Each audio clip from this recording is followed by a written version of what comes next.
Último jornal, muito boa noite. Nota, deputado do Partido Socialista. Muito boa noite, sejam muito bem-vindos a este último jornal. Eu sugiro que comecemos esta análise pelas declarações do Presidente da República nesta sexta-feira. Cavaco Silva, que Eduardo Teixeira vem criticar o incómodo, incompreensível de quem esconde as previsões positivas de crescimento. Como é que olha estas palavras do Presidente da República? Olha, eu acho que são palavras acertadas. Antes de mais, boa noite à Carla e ao Manuel. Palavras acertadas neste sentido. O país, de facto, precisa de âncoras de desenvolvimento, mas precisa de positividade. E nós temos um ciclo que se iniciou no ano passado, com um crescimento de 0,9% no ano, acima das previsões, e temos um ano que a OCDE deu dados muito positivos acima dos dados do Governo ao nível do crescimento, e vem também esta semana o Banco de Portugal corrigir mais uma vez por alta estes dados de crescimento. Bem, isto significa que o esforço que os portugueses fizeram ao longo destes anos que valeu a pena. E nós sabemos também que ao nível do crescimento já não acontecia um crescimento tão significativo desde há quase uma década. E, portanto, estes dados de quase 2% de crescimento, eu acho que é motivo de orgulho nacional, é motivo de que os portugueses sintam que este condicionar que houve da soberania, que deu origem a um reganhar da soberania, que foram... que estes sacrifícios valeram a pena. Bem, sei que o PS, e penso que todos temos de fazer aqui a leitura, que numa política de casos e casinhos, em que nunca diz o que fará diferente, tenta ocultar este crescimento que neste momento se verifica no país. E, Carla, repare que estas previsões para Portugal são curiosas, porque não é à custa do que se passava quando, a última vez que nós crescemos desta forma, se passava no tempo que o Partido Socialista governava.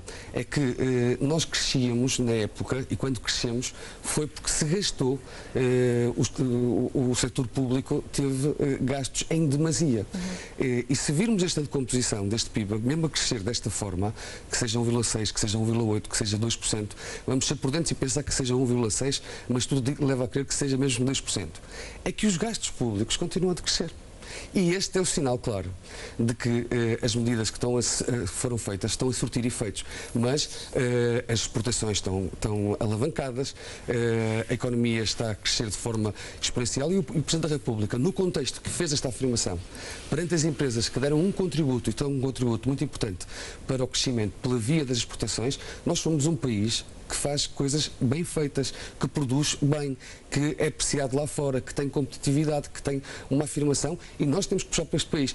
E não podemos cair no erro de uma oposição derrotista que, em vez de olhar para este crescimento, apenas olha para os casos e casinhos de alguém que não tem nada para apresentar ao país, e esse nome começa a chamar-se António Costa, líder do Partido Socialista. Deputado Manuel Mota, que leitura é que faz destes números, destas previsões do Banco de Portugal, e também das declarações de Cavaco Silva, que diz que é preciso deixar de lado as intrigas partidárias que não criam empregos no nosso país? Eu estou surpreendido com o Presidente da República a fazer campanha de forma, e peço desculpa pelo termo, de forma descarada. O Presidente da República perdeu a noção do cargo que tem, perdeu a noção da ponderabilidade que o cargo de maior magistratura da nação tem. O distanciamento tem que ter em relação àquilo que é o debate natural entre as forças partidárias, aquilo que é o equilíbrio das forças partidárias no Parlamento. O Presidente da República não teve esse cuidado quando se falou nos números da pobreza. O Presidente da República, se tivesse moderado um bocadinho e esperasse mais alguns minutos, ouvia a FITES manter o rating da República em lixo. Portanto, nós hoje, na lógica daquilo que é a volatilidade dos mercados internacionais, das economias internacionais, temos de ter algum cuidado em relação às previsões. O único dado que nós temos quase fechado é que, de facto, a economia cresceu 9 décimas no ano passado, resultado de uma decisão do Tribunal Constitucional que permitiu que a procura interna aumentasse e dessa forma houvesse crescimento. 9 décimas que, se mantiverem essa linha de crescimento, ou um pouco mais de aumento, levariam 100 anos a pagar a dívida dívida que neste momento está em mais de 130% do PIB. Portanto, mais importante que entrarmos naquilo que é a perspectiva das previsões, o importante era olharmos para as medidas, olharmos para as políticas que serão necessárias para mudar o rumo do país. E hoje o que a União Europeia diz, e hoje os grandes economistas dizem, é que claramente para mudarmos de imediato aquilo que é a nossa realidade económica, de forma sustentada, é fundamental que haja crescimento da nossa economia. E para alavancar o crescimento privado é fundamental o investimento público. A União Europeia deu um passo, o Plano Juncker é um passo, pode ser pequeno, pode ser tenue, mas é considerável, tendo em linha de conta aquilo que foi a austeridade dos últimos 4 anos. Portanto, vamos com cuidado, com ponderação e talvez com políticas mais estruturadas. O que está aqui em causa, de facto, é percebermos que o investimento público caiu a níveis nunca vistos. 30 anos, 40 anos não se via este tipo de investimento público, ou esta ausência de investimento público, e que é, de facto, a única forma de alavancar investimento privado e sustentar um modelo que seja capaz depois de garantir que não tenhamos um sistema de saúde, um sistema de segurança social, um sistema de educação que entre em colapso, como os nossos entraram. Eduardo Teixeira. Meu caro Manuel, eu acho que o PS continua a falar do país que não é o país, continua a falar do país que estava em 2011 e não é o país que neste momento se verifica no ano de 2015. Porque o consumo privado, e isto são dados do Banco de Portugal, que cresceu no ano de 2014, 2,1%.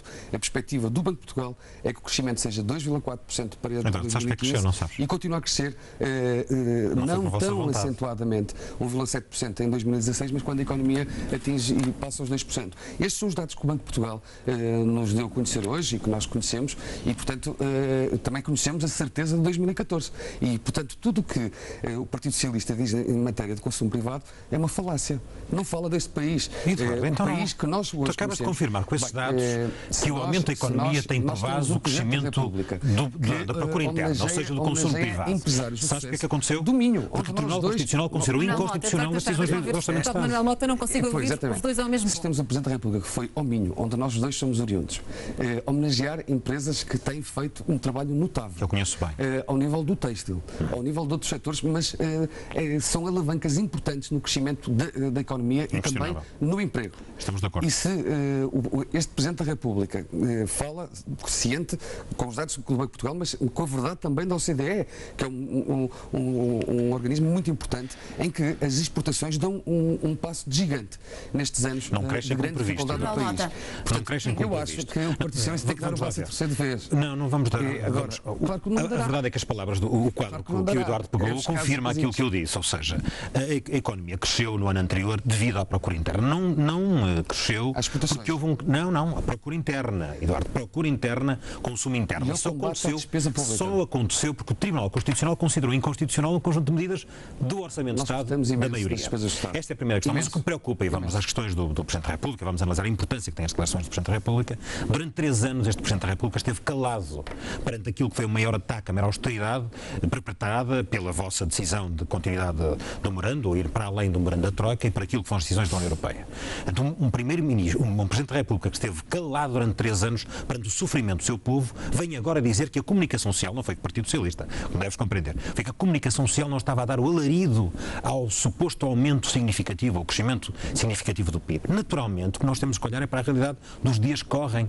E daqui a um ano, quando estivermos a analisar os resultados de 2015, analisaremos os dados que acontecerem. Agora, deitar foguetes antes da festa costuma dar mau resultado. E as pessoas precisam não de um Estado com os cofres cheios, mas de ter condições de empregabilidade e crescimento da economia. Essas são as questões centrais. Fica ou não contente que as revisões que são feitas? Fica sempre contente com o crescimento da economia. Então, se fica contente, tem que dar os parabéns ao Governo. Não, Eduardo, estamos a falar de previsões. Está bem, mas no mesmo se fica dia contente que estas revisões aconteçam, no passado aconteciam para baixo. E as revisões eram sempre negativas. Ainda vimos, no ano de 2012, fruto da política do Partido Socialista, o país regrediu quase 4%. A riqueza nacional, em 2012, fruto do ano 2011 e 2010, regrediu quase 4%. Em 2011 vocês governaram mais que nós. E vamos analisar o contexto internacional em que as coisas aconteceram. Não é verdade. O governo já posse em julho, como tu sabes, e, portanto, a legislatura iniciou-se em 20 de julho. E foi preciso ter um programa do governo que foi discutido em julho e agosto. Portanto, não é motivo para se falar. E logo a seguir tivemos um orçamento de Estado que era fruto das políticas que existiam do passado e do memorando da Troika que tinha sido assinado pelo Partido Socialista. A verdade dos factos é essa. E quando se fala que se tem os cofres cheios, claramente que isto é um sentido de confiança também, porque no passado, de facto, os cofres estavam bem vazios, não havia dinheiro para salários e pensões. Nós já falamos sobre isso. Acho que é bom que o Partido Socialista tire declarações do que fez ao país no passado e já foi a terceira vez que o fez. Os telespectadores provavelmente quererão alguma explicação em relação àquilo que é ter os cofres cheios e ter os cofres vazios. Nós estamos a falar de uma empresa nem no particular que ganham mais, aforrou e tem nos seus cofres. Estamos a falar de um Estado que sistematicamente recorre ao endividamento externo, aos mercados para se financiar. Foi assim sempre, não é nada de novo. Portanto, o que está a acontecer é aproveitando a baixa da taxa de juros, e não tem a ver com as políticas do Governo, mas como já referimos, com um conjunto de decisões no contexto internacional, com compra direta do Banco Central Europeu de dívida, investimento, aquilo que é a designação de investimento nos mercados no país. Eduardo, não tem a ver com isso. Mas, Eduardo, vamos ao caso concreto. Porque sei muito bem, portanto, estou a tentar explicar isto para percebermos. Se não tiveres a confiança, Eduardo, mas isso não é isso que significa a diminuição da taxa de juros. Não tem a ver com decisões, não tem a ver com a governação. Porque o endividamento público, a dívida pública portuguesa é hoje muito superior àquilo que era em 2011. Não é por acaso que a Fitch e a Standard & Poor's, nestes últimos 15 dias, ambos consideram que nós nos mantemos no lixo. É porque há uma dúvida significativa. Hoje, há alguns minutos atrás, foi repetida, a Fitch manteve Portugal no lixo. Sim, é verdade, mas mantém o rating, mas melhora a perspectiva. E essa é a questão que é importante. Eu acho que nós estamos... As pessoas não vivem com perspectivas nem com previsões. Certo. Aliás, a taxa que Portugal se financia nos mercados, a operação que também na semana passada se verificou, devolvendo ao FMI 6 mil milhões dos 14 mil milhões que são devolvidos nos próximos poucos dias ou poucos meses. Não, antecipou o pagamento, porque conseguiu no mercado taxas mais favoráveis do que aquelas. E é uma boa medida. É uma boa medida. Estamos de acordo. Claramente. Mas tinha que acontecer isso. Temos que aproveitar e acontecer isto porque neste momento o país é respeitado lá fora. Neste momento o país é apreciada a gestão. E eu explico-te. Não é que a Grécia paga. Eduardo, não é a minha opinião. Humildemente te digo, não é a minha opinião, é dos grandes economistas que explicam com facilidade aquilo que é decisão. Hoje as decisões do Banco Central Europeu. O Banco Central Europeu comprar dívida, ou pela primeira vez, já falamos sobre isto tudo, mas é importante para que se perceba. O Banco Central Europeu, em 2011, decidiu não comprar dívida aos Estados e, por sua vez, financiava os bancos que depois financiavam os Estados a taxas de juros muito elevadas. 3 anos depois, na altura, o Partido Socialista disse que o Banco Central Europeu devia tomar medidas de compra direta e até uma medida mais avançada, a da mutualização da dívida. Só esses instrumentos, só essas decisões políticas poupavam-nos a muita austeridade. Porque nós tivemos 3 anos de austeridade, Eduardo, para pagar os juros da dívida. O drama é que tivemos 3 anos... Austeridade, Eduardo, é um contexto internacional, Eduardo. É verdade. Os ratings... Eduardo, é uma questão de financiamento. Nós continuamos numa questão de financiamento. Portugal, nós temos de falar, de facto... Objetivamente, se nós tivéssemos hoje, se nós tivéssemos em 2011, se em 2011 o Banco Central Europeu comprasse dívida ao Estado português, nós não tínhamos nenhum problema de tesouraria. Não havia nenhum problema de tesouraria. Endividava-se em média, em cada ano de governação socialista, 749 euros por mês. A dívida pública hoje é superior, essa é uma argumentação mais correta. Cada agregado familiar, em média, endividava 749. Nós temos no país, Eduardo, hoje é superior, quantos portugueses, hoje eu diria quase metade dos portugueses, em que o agregado familiar pode não ter este rendimento disponível, não é um rendimento efetivo. Cada mês que passava, os portugueses endividavam-se naquele montante. E depois havia as dívidas que estavam escondidas debaixo do tapete ou nos armários, os esqueletos guardados, que eram as empresas públicas. Eu já contei aqui a história das 4 empresas públicas que os resultados acumulados eram 10 mil milhões e o Estado não pôs lá nenhum. Manel, as dívidas tiveram que se pagar. Chegou a altura de tirar todas as dívidas que estavam debaixo do tapete, escondidos nos armários. É quase como aquelas famílias. A argumentação de endividamento dos particulares. Hoje é maior, Eduardo. Passaram 4 anos a dívida pública da dificuldade mais de 130% do PIB, Eduardo. Que encontramos o país e que, de facto, chegou à altura, todos pensavam que o saco do Estado era um saco que não tinha fundo. E, portanto, o Partido Socialista, quando pediu ajuda internacional, percebeu que, naquela altura, se não fizesse isso, estava tudo em causa. E, portanto, tinha que ser feito. Eu vou explicar pela milésima vez o que é que aconteceu na altura. Para o não tem explicação. Eu gostava que o Partido Socialista falasse o que é que faria é diferente. Porque toda a gente eu disse com muita clareza e dissemos em 2011. José Isso custou muito aos Sócrates portugueses. nos deixou ficar na situação que deixou. Eduardo. Eu sei que ele depois teve a necessidade de tirar um curso lá fora e aprender a filosofar. Todos nós sabemos isso. E não vou falar de justiça, não vou falar de justiça. Não fica vou nada falar bem. de realidade. Eduardo, mas a situação que deixou o país foi uma situação dramática, Manuel Mota. Não deixou nada o país numa situação Foi preciso dramática. depois governar o país. Hoje reconhece. Os políticos não são todos iguais. E Pedro Passos Coelho fez aqui uma grande diferença. Governou o país sem pensar em eleições, já falamos também sobre isso, ele próprio disse, mas a pensar no amanhã. A pensar no futuro das gerações. Agora, Manuel Mota. Portugal hoje está claramente pior do que estava há 4 anos atrás, isso é inequívoco. Mas está a crescer. A dívida pública. Eduardo, já te disse que crescemos o ano passado, 9 décimas que crescemos o ano passado. As 9 décimas que crescemos o ano passado, que é o único. Não vamos com perspectivas, dados concretos. Cresceu 9 décimas. Se continuarmos a crescer 9 décimas, pagamos a nossa dívida em mais de 100 anos. A dívida pública hoje é mais de 30% do que era em 2011. A diferença que há entre 2011 e 2015 é um contexto internacional que ajuda, e felizmente que ajuda o país. Lamentavelmente a União Europeia, com grandes responsabilidades que tem, não tomou as medidas corretas em 2011. E nós também não contribuímos muito para que ela cometesse as melhores medidas, para que ela evoluísse nas medidas que tinha tomado. Houve uma aceitação por parte da maior parte dos europeus, e este governo foi muito responsável por isso, ia a Bruxelas e dizia que estava tudo bem. A austeridade está bem, aliás, é conhecido por ir para além da Troika. Houve revisões de memorando da Troika em que este governo decidiu aumentar ainda mais a austeridade. Para quê? Passaram 4 anos e aquilo que foi a grande resposta que demos foi pagar juros da dívida. Temos uma dívida incontrolável, temos a Fitch, a Standard & Poor's a reconhecerem que a nossa dívida tem graves problemas de sustentabilidade, porque lamentavelmente a União Europeia e o Governo também, infelizmente, não olharam para aquilo que era o central. E vamos avançar para outro tópico. Eduardo Teixeira e Manuel Mota. Vamos olhar agora para o convite que foi deixado esta sexta-feira por Pedro Passos Coelho aos empresários japoneses, um convite para investirem no nosso país, nomeadamente no setor dos transportes. O que é que isto lhe pareceu? Eu estou preocupado, acho que os portugueses também estão preocupados pelo facto de estarmos a 6 meses das eleições e o Governo continuar com uma azáfama exacerbada de privatizações. Eu acho que o Governo tem que perceber que neste momento está mais ou menos, digamos assim, em gestão, portanto deve ter alguns cuidados em decisões de fundo para não tomar decisões que possam pôr em causa setores estratégicos do país. Investimento privado estrangeiro é bem-vindo. É muito bem-vindo, japonês, chinês, seja ele de que origem for. Em setores estratégicos, não considero. Não considero nem em relação ao setor dos transportes. Que é no setor dos transportes, nomeadamente esta área, seja em relação à TAP, seja em relação à CP Carga, seja em relação à AMF, que são os casos concretos que estão em cima da mesa. Portanto, o Governo devia perceber que esta não é a altura para tomar estas decisões, até porque, mesmo que as decisões sejam tomadas, a concretização levará a que sejam finalizadas num Governo que venha a seguir, já não tem hipótese de mudar. Portanto, investimento privado muito bem-vindo. Em relação a setores estratégicos, a ponderação e a responsabilidade política levaria a que o Primeiro-Ministro tivesse algum cuidado, porque neste momento está a 6 meses das eleições. Portanto, achar a melhor opção entregar setores estratégicos, como é o setor dos transportes, a investidores estrangeiros, neste caso estamos a falar de japoneses que Passos Coelho convidou a investir no nosso país. É verdade que temos sempre que ter preocupações em matérias que são essenciais.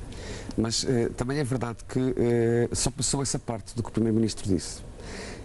E o que ele disse foi muito mais para além dessa questão dos transportes. Ele falou, por exemplo, do setor agroalimentar, onde os japoneses já têm aqui uma posição importante do país, e ele falou em aprofundar. Ele falou na economia azul, ele falou das pescas, ele falou em muitos setores em que nós poderemos tirar vantagem e aprofundar o relacionamento entre Portugal e o Japão e tirar daqui uma continuidade de investimento estrangeiro que potencia a economia e o emprego com reflexos, porque essa é a nossa prioridade absoluta, economia e emprego. E, portanto, se a questão dos transportes é uma questão, porque esta semana foi Conselho de Ministros a questão da CP Carga e, portanto, é um setor que com certeza terá bem balizado o caderno das privatizações e, portanto, não haverá aí qualquer risco. Nós temos que ter uma economia aberta e temos que ter também ter essa preocupação de não privatizar por privatizar. Agora, meu caro Manuel Mota, eu tenho que lembrar o que o Partido Socialista achava quando estava no governo, só que lá está. Quando vem para a oposição, acha sempre muito diferente. Vamos lembrar da TAP. Vamos lembrar da TAP. O Partido Socialista defendia a privatização a 100% da TAP. Havia uma altura que defendia. Vamos, já cheguei aqui a mostrar ministros socialistas a falar nessa questão. Ministro que dizia quando disponibilidade para privatizar em setores parte da TAP, estratégicos do país, e os transportes são setores estratégicos do país, nós temos que ter, e lembremos sempre, meu caro Manuel Mota e Carla, lembremos sempre do que se passou com os taleiros navais de Viana do Castelo, em que o Estado foi pondo dinheiro, foi criando ilusão, foi financiando a construção, foi cavando o buraco ainda maior em termos de dívida das próprias empresas, que é o que se passava no setor dos transportes. E depois vem a Comissão Europeia dizer que, afinal de contas, nós não podíamos e estamos a interferir na concorrência. E portanto, nós vivemos num mercado concorrencial. E aquilo tinha que ter um fim. Bem, correu mal, não correu mal. Foi feita uma subconcessão, já estão lá mais de uma centena de trabalhadores antigos, já se está a criar valor e a gerar emprego, já se está a construir navios. O Partido Socialista está sempre contra as soluções, porque nunca tem soluções. Deputado Manuel Mota. Pensa sempre os problemas. Vamos falar sobre as questões concretas e tortas. Vamos falar sobre privatizações. O memorando da Troika previa privatizações no valor de 8 mil milhões de euros, de 4 a 8 mil milhões de euros. Este governo privatizou mais de 12 mil milhões de euros. Privatizou setores importantes do país em mais de 12 mil milhões de euros. Criou foi bons parcerias. O que é que isto quer dizer, Eduardo? Não. Quer dizer que a vossa visão neoliberal vai colocar o país numa situação de ausência de controle de setores estratégicos, que se paga muito caro. Já vimos algumas situações, e algumas delas também da nossa responsabilidade. Já vimos o que é que nos custou. O perigo que nós corremos em sistematicamente estar a ouvir aquilo que a Comissão Europeia diz, porque nos dá circunstancialmente algum interesse político partidário, é muito negativo. Porque Golden Shares, a Alemanha mantém-nas, e a nós proibiram-nos de ter. E sabes a importância que isso tem? A importância entre conseguires manter setores estratégicos e centros de decisões estratégicos no teu país ou fora do teu país. Em termos de empregabilidade, em termos de investimentos, faz toda a diferença. Lamentavelmente, nós não fomos capazes de encontrar respostas como outros países. A Espanha faz isso na grande distribuição, a Alemanha faz isso em setores estratégicos, a França também faz isso em setores estratégicos. E nós, lamentavelmente, muitas das vezes, na lógica do bom aluno, vamos cedendo àquilo que são, muitas das vezes, e digo isto com muita frontalidade, caprichos da Comissão Europeia. À esquerda, claramente, nós somos de esquerda, Eduardo, não temos dúvidas em relação a isso. Coisa diferente. Coisa diferente. Bem assim. Dizer-se, por exemplo, no memorando da Troika estava a privatização da TAP. Privatizares uma parte de um setor e privatizando, não sendo a parte maioritária, tu mantens o controle da empresa. Mantendo o controle da empresa, podes manter os centros de decisão. E o centro de decisão é fundamental que se mantenha no país. 100% da TAP, porque eu não concordo. Não, Eduardo, isso foi uma declaração do Ministro. Tem que ser criada. Então reconhece que. Não, foi uma declaração do Ministro, e como sabes, num país não está a direito. Mas governa-se por decreto, não se governa por declarações. Um Ministro da tutela e que tutelava na época o setor e que, em mas é diferente, no memorando não estava isso, Eduardo. No memorando não estava isso. Não estava. E o memorando é que é o documento. No memorando estava lá a privatização da TAP. Da parte, evidente. Estava lá a privatização. E não há problema. Quando o Partido Socialista era poder, há muitos anos nós procuramos e antes das eleições, o Ministro da tutela falou na venda a 100%. Nós não queremos vender a 100%. Não, ele não falou a 100%, falou em parte. E não faremos. Ele nunca falou em 100%. Agora, sim, a empresa que estamos a falar, está previsto a possibilidade de venda a 100% da CP Carga. Se conseguir criar uma lógica de funcionamento daquela empresa, que se consiga manter a atividade daquela empresa, que é estratégica, em que o Estado não ponha sucessivamente lá dinheiro, porque agora o Estado põe. No passado, quando o Partido Socialista governava este país, as empresas davam prejuízo, a banca financiava e o Estado não punha lá dinheiro nenhum. E acumulava-se os prejuízos. Bem, este era o certo. É por isso que depois a dívida pública aumentou. Empresas públicas que já eram empresas públicas quando vocês foram governo, quando nós fomos governo e quando vocês foram governo. Empresas públicas já foram vossas, já foram geridas por governos vossos durante pelo menos 2 governos. Com o Estado bom regulador. Nós temos que dizer que há empresas públicas que não têm que dar lucro. Essa é a diferença entre um neoliberal e um socialista democrático. É perceber-se, há empresas públicas que não têm que dar lucro. São setores estratégicos. São setores estratégicos para o país. Devem servir vamos avançar para o próximo tema. Falamos da polémica da lista VIP, que já temos vindo também a debater nas últimas semanas. Ora, deputado Manuel Mota, este caso da lista VIP de contribuintes já está resolvido. em termos políticos, ou são necessárias mais explicações? Isto também tendo em conta que a Ministra das Finanças, nesta sexta-feira, veio negar responsabilidade política neste caso. E a prova que não está resolvida é que nós voltamos uma semana depois a falar sobre o assunto. Não é? Os casos não são provocados pela oposição, os casos são provocados pela inépcia, pela total incapacidade deste governo em assumir responsabilidades. Eu admito que a Ministra não assuma responsabilidades, agora não admito, pelo menos, que o Secretário de Estado não se tenha já admitido. É objetivo que é uma lista VIP. Não sabe se é uma, se são duas, se são três, se são quatro, são cinco, se as que são. A primeira lista que eu vi, objetivamente, incluía inclusive o Secretário de Estado, não é? Tinha vários nomes relevantes, sim. mas o Secretário de Estado, sendo que a relevância aqui é nula, porque estamos a falar da violação de um direito constitucional. Como sabemos, o Partido Socialista pediu que o Ministério Público investigasse as declarações prestadas em sede de audição na Assembleia da República. O próprio Ministério Público já tinha tomado algumas decisões nesse sentido, portanto estamos aqui em matéria criminal. Mas há aqui matéria política objetiva. E eu repito aqui o que disse a semana passada, se o Secretário de Estado não assume responsabilidades em relação às pessoas que ele próprio nomeou e que violaram de forma grosseira, será concretizado, mas hoje é visível, violaram de forma grosseira um conjunto de princípios de Estado de Direito inadmissíveis, é evidente que ele tinha que pedir admissão até para, com toda a sinceridade, até para limpar um bocado a imagem do Governo e até para salvaguardar a imagem do Primeiro-Ministro e da Ministra das Finanças. Ao não se demitir, dá aqui a sensação de que é tudo possível, de que nós não temos segurança na nossa administração pública, de que a legitimidade do Governo é sistematicamente posta em causa por casos de dimensão muito significativa. Estamos a falar aqui da criação de condições para um tratamento diferenciado entre cidadãos ao nível de uma área muito sensível como é a área tributária. Eduardo Teixeira, o Secretário de Estado dos Assuntos Fiscais, tem condições para continuar no cargo? Bem, eu ouvi com toda a atenção o que o meu colega falou e portanto, nada trouxe de novo quanto à semana passada, quando nós falamos deste tema, ou há 15 dias, e, portanto, o discurso é o mesmo, que é o discurso do Partido Socialista, a ver se isto rende, para ver se ainda tira mais algum proveito, porque não tem tirado proveito nenhum.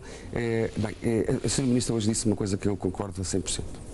Nós não podemos politizar a administração pública, a administração tributária. E isto é mais um casinho que o Partido Socialista quer alimentar para calçar a sua inexistência de propostas. E anda nisto, e continua. Em relação à minha questão, Paulo Núncio tem condições para continuar ou não? Há duas questões que para mim são importantes. Uma é o que Paulo Núncio afirmou perante o Parlamento. E, portanto, se provar que está a mentir, é uma questão muito grave. Outra questão é as pessoas que entenderam por o seu lugar à disposição, e o Governo aceitou, o que disseram do que Paulo Núncio sabia sobre a matéria. E nada ficou provado que ele soubesse algo. Portanto, estamos a falar de algo, de uma questão que para mim, e a Sra. Ministra hoje esclareceu bem esse assunto, está a falar de autonomia dentro das finanças na máquina de administração tributária. É uma máquina, Carla, de 8.000 funcionários. Temos lá gente de muita qualidade. Aliás, o atual Ministro da Saúde foi já Diretor-Geral dos Impostos. Portanto, vem daquela casa. Temos gente lá de muita e grande qualidade. Nomeados. Mas, como em tudo, em todos os setores da vida, há bons profissionais e pode haver alguns maus profissionais. E, portanto, tem que haver internamente alguns mecanismos, eu não digo que sejam listas com nomes, isso acho que não há, já disse aqui, não há contribuintes de primeira nem contribuintes de segunda. Agora, tem que se acreditar na autonomia da máquina tributária e nas formas que tem. Eu sou um homem da banca e sei bem o que é o sigilo bancário. Sei bem, porventura, comparando o que é o sigilo fiscal. Isto é uma matéria que nos deve preocupar a todos. Deve-nos preocupar a todos. Agora, é necessário encontrar medidas ou tomar medidas que travem as consultas abusivas, em relação ao sigilo fiscal. Claramente que tem que haver, Carla, precisamente pelo que eu disse. Temos gente de muita qualidade, mas são 8.000 funcionários e tem que haver algum tipo, que não sejam listas, nem catalogar contribuintes de primeira ou de segunda ou de terceira ou de quarta. Não. Tem que haver, dentro da máquina fiscal, algum tipo de controle, o que é normal e natural, até para que quem prevarica, porque vamos partir do princípio que é como os políticos, como dizia, os políticos são todos iguais. Os funcionários também não são todos iguais. E quantos maior número de funcionários? Estamos a falar de 8.000 funcionários. Não estamos a falar de 8.000 funcionários que a máquina fiscal tem e que muitos deles são bons. Agora, no Carmen Mota, nós vamos mal vem um país que há 15 dias vive em suspenso das opiniões que o Partido Socialista quer. Agora chama vamos chamar a ministra, agora vamos chamar o secretário de Estado, agora vamos chamar os diretores da administração pública, agora vamos...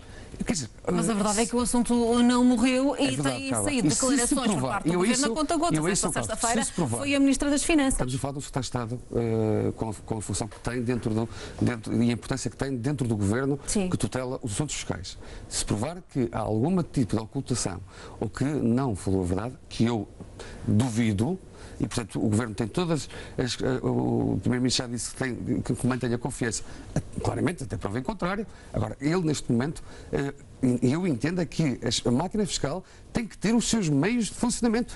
Eu, quando trabalhava na banca, tinha um manual de procedimento. Eu, quando trabalhava na banca, sabia o que é que eu poderia fazer.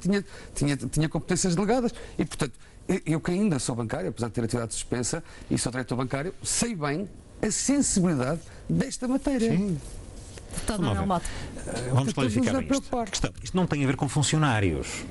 Isto tem a ver com cargos de direção nomeados com confiança política do secretário de Estado. Não estamos a falar dos funcionários. Os funcionários limitaram-se a concretizar decisões de dirigentes nomeados pelo secretário de Estado. Mas é isso que estamos a falar. Mas está aprovado isso aonde? Onde é que está aprovado que Eduardo, basta estar atento às audições. Mas eles assumiram isso nas audições. Eles nas audições disseram claramente que foram eles que tomaram a iniciativa. Uma experimentação dentro das... Mas é que estamos a falar. Mas estamos a falar de experimentalismo com a vida das pessoas. Não se faz experimentalismo com a vida das pessoas. Estás preocupado com as 2 ou 3 ou 4 pessoas ou 5 ou 10? Eu não estou preocupado, estou preocupado com uma violência. Se fosse cidadão normal, estou preocupado, Eduardo. Isto é um caso que nós sabemos publicamente. E o que é que nós não sabemos? E a quantidade de decisões... Eu sei que o Partido Socialista quer que isto dure, Manuel Mota. Permita-me só. Mas vamos passar a virar a página. Eduardo, não é o Partido Socialista que está sistemático. Eduardo, ontem foi o Primeiro-Ministro a falar sobre o assunto, hoje foi Ministro das Finanças. Não é o Primeiro-Ministro do Partido Socialista, nem a Ministra das Finanças, porque conhecem a dimensão do problema. Está em causa a credibilidade da administração pública em matéria relevante. Supostamente, quando digo supostamente, as informações que eu tenho, e são públicas, é de que há um sistema já que qualquer funcionário da autoridade tributária, se for ver qualquer uma dos nossos rendimentos, se for à nossa página da autoridade tributária, fica marcado. Portanto, sabe-se que foi. Não tem, sabe-se, a informação está lá feita. Sim. Portanto, o que eu acho correto, acho absolutamente correto. Coisa completamente diferente é sair uma alerta, sair um alerta para alguém que está na direção da administração em relação a meia dúzia de pessoas, há um alerta que estão a investigar, estão a ver, estão a analisar, poderão ter razões para isso e deverão ter razões para isso, um alerta prévio para salvaguardar a privacidade de algumas pessoas. Não, somos todos iguais perante a lei. Não pode haver constitucionalmente nenhuma divergência, nenhuma diferença. Claro. E esta é a questão que está aqui, a questão política é essa. Claro. Não tem a ver com funcionários. Não vamos responsabilizar funcionários por decisões tomadas por dirigentes. E é esta a questão política de fundo, que é aumentada. Repare, nós falamos a semana passada sobre isto, o PST parece que não quer assumir esta realidade. Teve alguém dentro do PST que o fez. Portanto, teve azar, ou não, porque, como dizia o Eduardo e bem há bocado, os políticos não são todos iguais. O Miguel Macedo, numa situação similar, pediu admissão. Ele não é responsável pelas pessoas que tomaram... Ele não é responsável direto pelas pessoas que tomaram aquelas decisões. É exatamente a mesma coisa, mas é responsável político.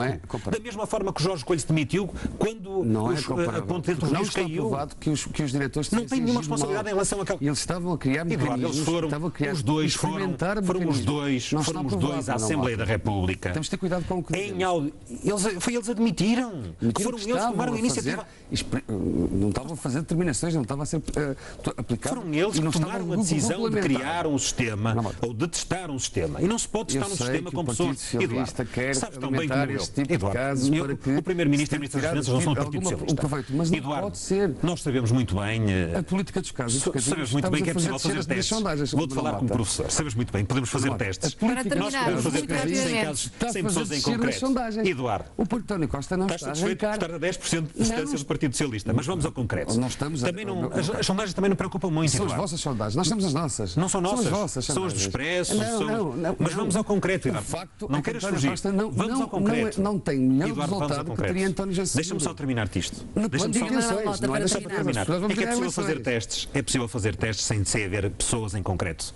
É possível fazer testes com simulações. Portanto, se não fosse uma coisa pensada e pensada de fundo e com responsabilidade política, não era feita, ainda por cima, com os nomes que nós vamos vendo na praça pública. Muito bem. Deputado Manuel Mota, deputado Eduardo Teixeira, muito obrigada pela presença e pelos comentários neste último jornal e até de hoje a 8 dias. À semana.